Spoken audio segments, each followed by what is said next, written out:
Kehidupan dunia, bagian 1. Roh insan yang sangat suci hanya menyata apabila ia dibaluti oleh jasad, dan bakatnya akan menonjol apabila ia ditempatkan di dalam dunia.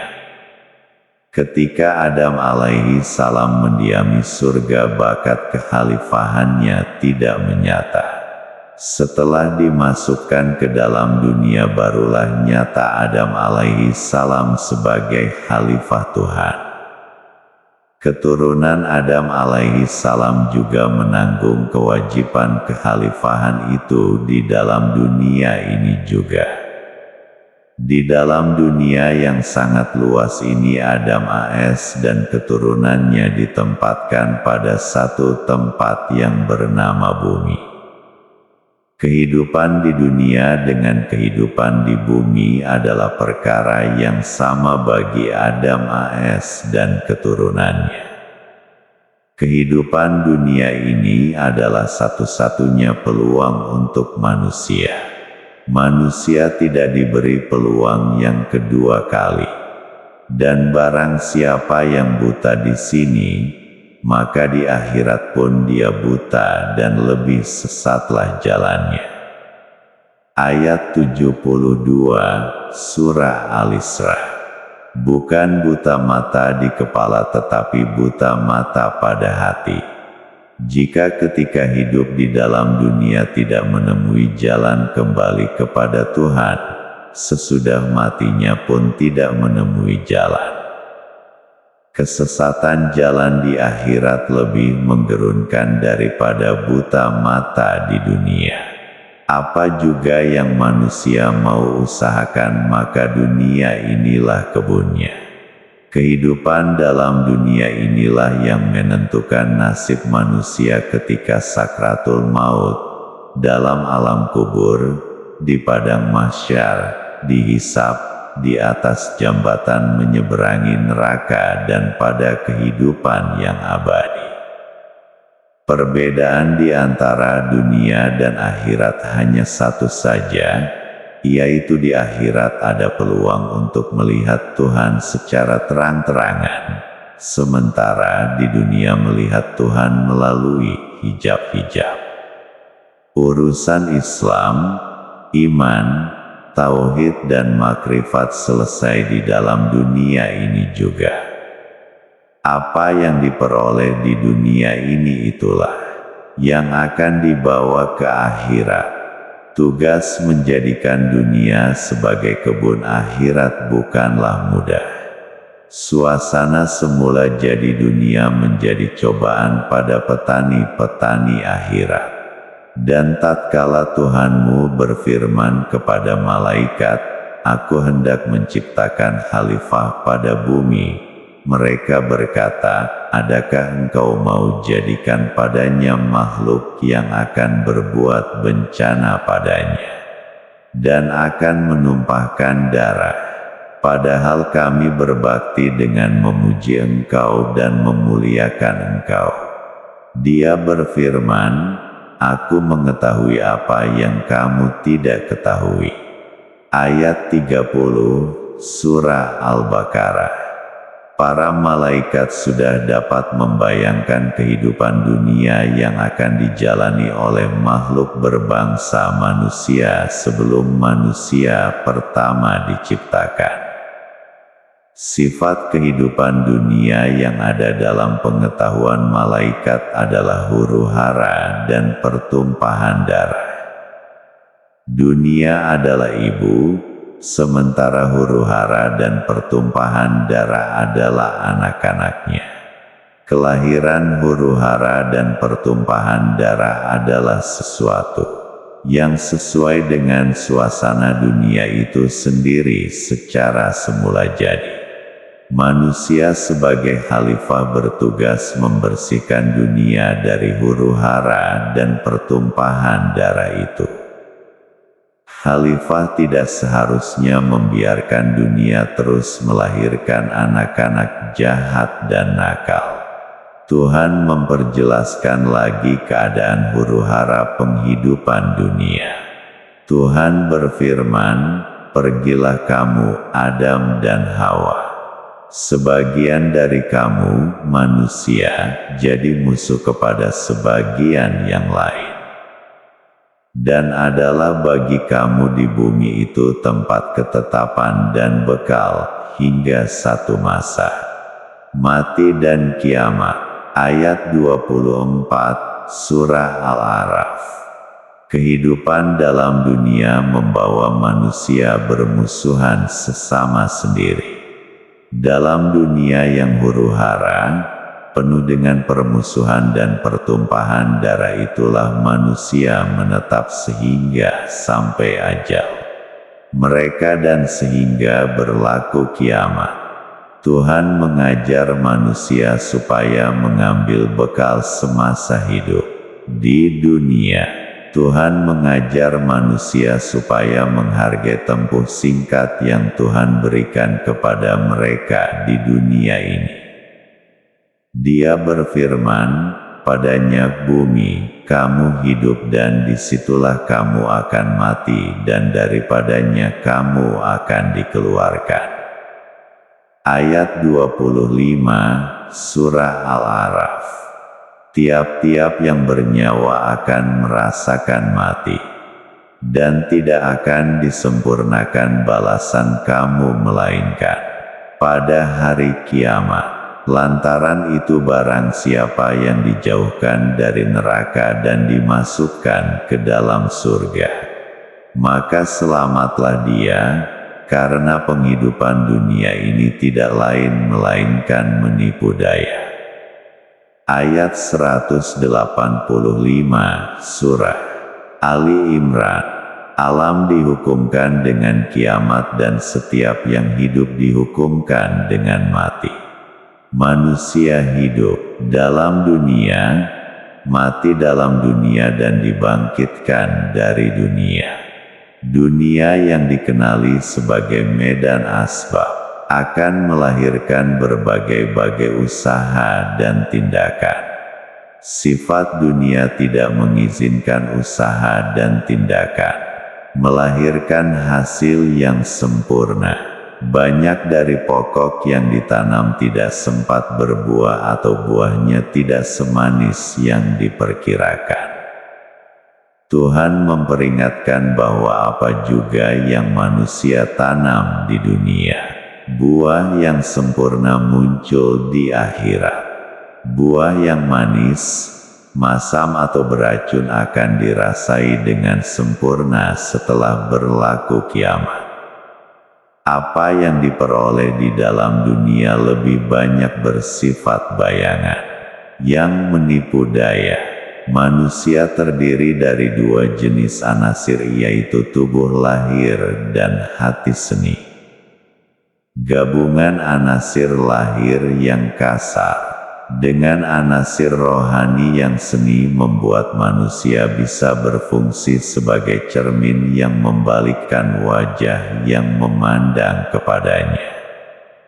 Tubuh kasar umpama muka cermin yang gelap di sebelah belakang, dan rohani pula umpama muka cermin yang terang di hadapan.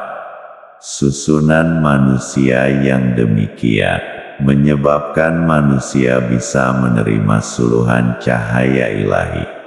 Kebisaan ini dinamakan mengenal Tuhan melalui mata hati.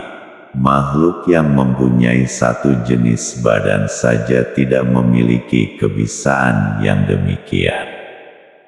Malaikat yang hanya memiliki badan yang terang dan hewan yang hanya memiliki badan yang kasar tidak bisa berfungsi sebagaimana manusia.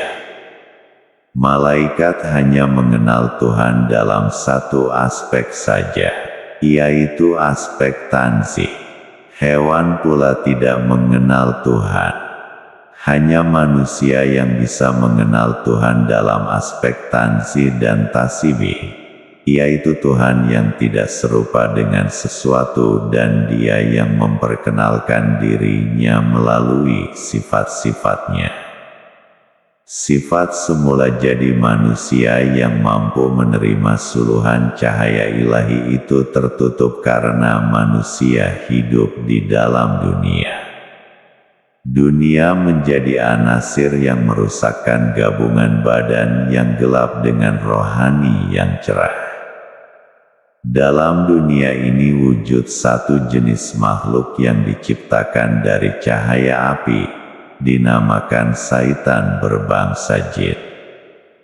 Cahaya api Saitan ini bisa menyelinap masuk ke dalam badan manusia yang gelap dan menjadikannya penghalang sinar, menyebabkan suluhan yang datang dari alam gaib tidak melekat pada cermin hati. Peringatan yang disampaikan oleh nabi-nabi tidak berbekas pada hati. Sekalipun nabi-nabi memperlihatkan mukjizat, namun hati tetap tidak dapat melihat kebenarannya. Beginilah yang terjadi kepada manusia yang hidup di dalam dunia dan diganggu oleh cahaya api Saitan. Badan cahaya api Saitan menjadi tembok menghalang cahaya kebenaran dari masuk ke dalam hati. Apabila cahaya kebenaran tidak melekat pada hati, maka hati tidak mengenal apakah yang benar. Hati yang sudah jahil itu menjadi kain putih yang menerima apa saja yang ditayangkan oleh Saitan. Saitan mengadakan berbagai macam gambaran dan dihantarkannya kepada hati. Hati menyangka bentuk yang dihantar oleh Saitan itulah kebenaran. Hasilnya muncullah penjelmaan mengambil alih tempat kebenaran. Penjelmaan gubahan Saitan itulah yang diterima oleh manusia sebagai yang benar. Manusia yang di dalam keadaan sedemikian beramal menurut gubahan Saitan, tetapi menyangka mereka berada di atas jalan yang lurus. Lahirlah keyakinan yang dibina di atas asas yang sesat. Ada manusia menyembah batu, dengan menyangka itulah jalan yang benar.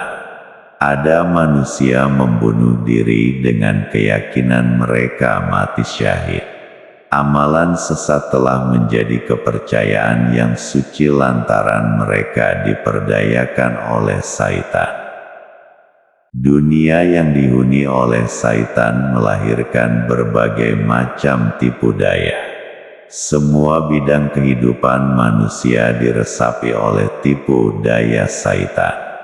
Saitan membina jalan tiruan dan hampir sama dengan jalan yang lurus dan dihiasi jalan itu sehingga apa saja yang ada padanya kelihatan bersesuaian dengan jalan yang lurus. Akibat perhiasan yang dipamerkan oleh Saitan, fitrah manusia hilang kekuatan untuk melonjak kepada fitrah muslim. Mereka berpuas hati dengan berpegang kepada fitrah kemanusiaan saja. Dan dalam keadaan yang demikian fitrah kemanusiaan tidak berkekuatan menyekat tarikan Saitan. Akibatnya nilai-nilai murni kemanusiaan dicampur adukan dengan nilai-nilai palsu yang datang dari Saitan. Banyak dari penganut agama Islam sendiri mencampur adukan nilai Islam dengan nilai Saitan.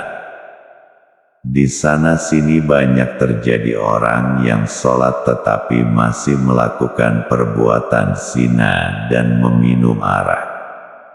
Orang yang menunaikan haji masih melakukan korupsi dan riba. Orang yang berpuasa tetapi masih mencuri dan menipu.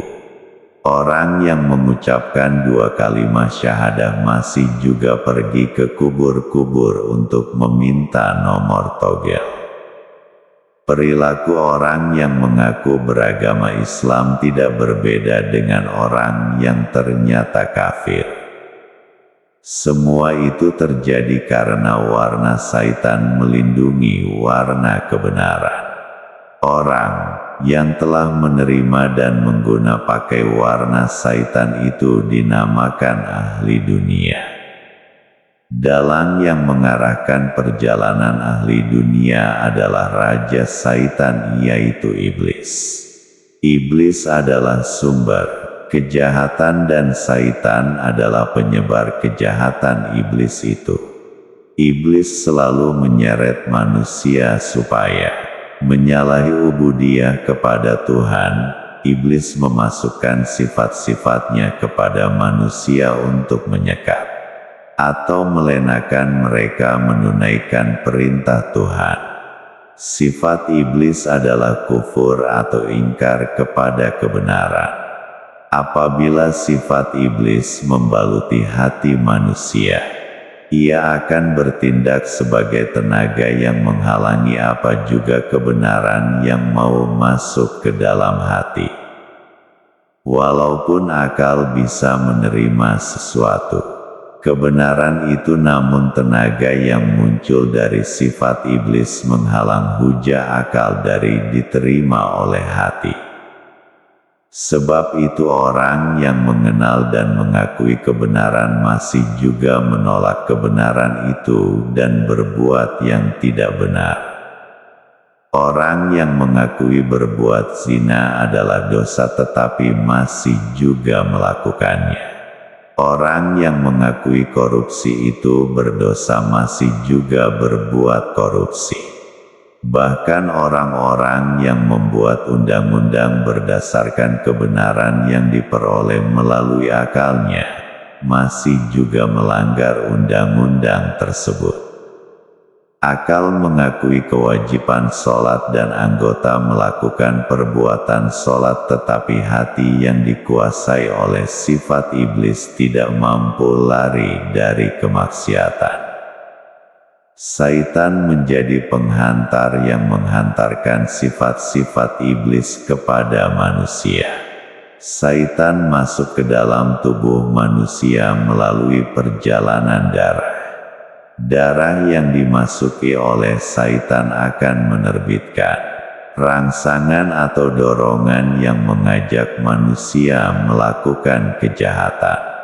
Syaitan hanya mampu memberi rangsangan tetapi tidak mampu menggerakkan anggota manusia untuk melakukan sesuatu. Nafsu manusia sendiri yang bertindak menggerakkan anggotanya supaya melakukan kejahatan, sebagaimana yang dirangsang oleh syaitan. Nafsu adalah umpama tuan rumah dan syaitan umpama pendatang haram.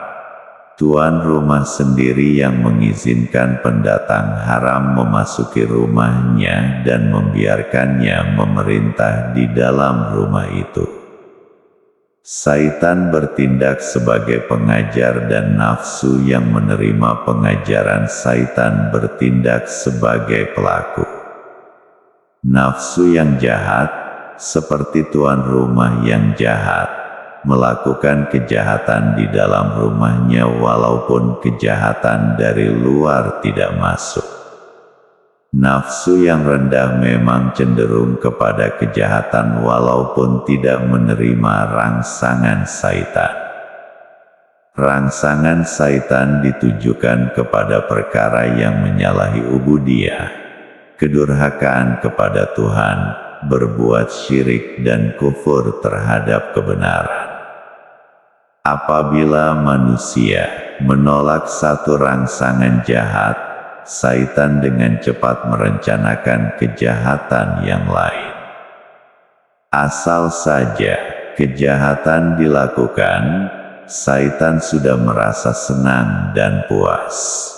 Jika syaitan gagal merangsang manusia supaya meninggalkan sholat, syaitan akan berpindah kepada merangsang agar manusia sholat dengan lalai. Jika manusia berjaya meneruskan sholat sehingga selesai, syaitan beralih kepada merangsang agar manusia merasa ria dengan sholatnya. Sikap nafsu berbeda dengan sikap syaitan. Nafsu gemar kepada perkara-perkara yang menyenangkan, suka kepada kebesaran dan kemuliaan, dan cenderung kepada yang melalaikan. Tabiat nafsu, jika ia inginkan sesuatu, ia akan mengejar atau menanti sesuatu itu. Ia tidak mau menyerah kalah sebelum ia mendapatkannya. Ia bisa mendiamkan diri walaupun bagi tempuh yang lama. Bila ada kesempatan ia akan muncul semula, selagi keinginannya belum tercapai. Cita-cita merupakan bakat nafsu. Mencintai kesejahteraan hidup adalah bakat nafsu yang baik. Banyak pula bakat nafsu yang tidak baik. Nafsu yang menginginkan seorang perempuan cantik tidak berhenti mengingininya walaupun perempuan itu sudah menjadi istri orang lain. Sebab itulah nafsu yang tidak dikawal oleh iman sanggup merusakkan rumah tangga orang lain demi mencapai keinginannya. Begitu juga keinginan nafsu kepada mobil mewah. Ketika tidak mampu ia mendiamkan diri, ketika ada kemampuan, mobil mewah yang diingininya itulah yang pertama sekali dibelinya. Keinginan dan cita-cita nafsu tidak mudah berubah, tetapi rangsangan syaitan mudah berubah dari satu kejahatan kepada kejahatan yang lain. Nafsu yang rendah merusakkan nilai-nilai murni kemanusiaan dan syaitan pula merusakkan kehambaan kepada Tuhan. Gabungan keduanya menjadikan manusia golongan yang ingkar dan berbuat maksiat. Banyak sekali kerusakan yang terjadi karena nafsu. Al-Quran menceritakan sebagian dari itu. Sesungguhnya nafsu amarah sangat menyeret kepada kejahatan. Ayat 53, Surah Yusuf. Nafsu pada peringkat yang paling rendah dan paling buruk dinamakan nafsu amarah. Amarah adalah sifat nafsu yang bekerja dengan sifat syaitan, yaitu nafsu yang warnanya diresapi oleh warna syaitan. Nafsu pada peringkat amarah berkedudukan sama dengan syaitan. Inilah nafsu yang sesat. Tidakkah engkau perhatikan orang yang mengambil nafsunya sebagai Tuhan dan dia disesatkan oleh Allah karena Allah mengetahui kejahatan hatinya, lalu ditutup Allah akan pendengarannya dan penglihatannya tertutup. Ayat 23, Surah Al-Jathiyah. Bahkan mereka mempertuhankan jin.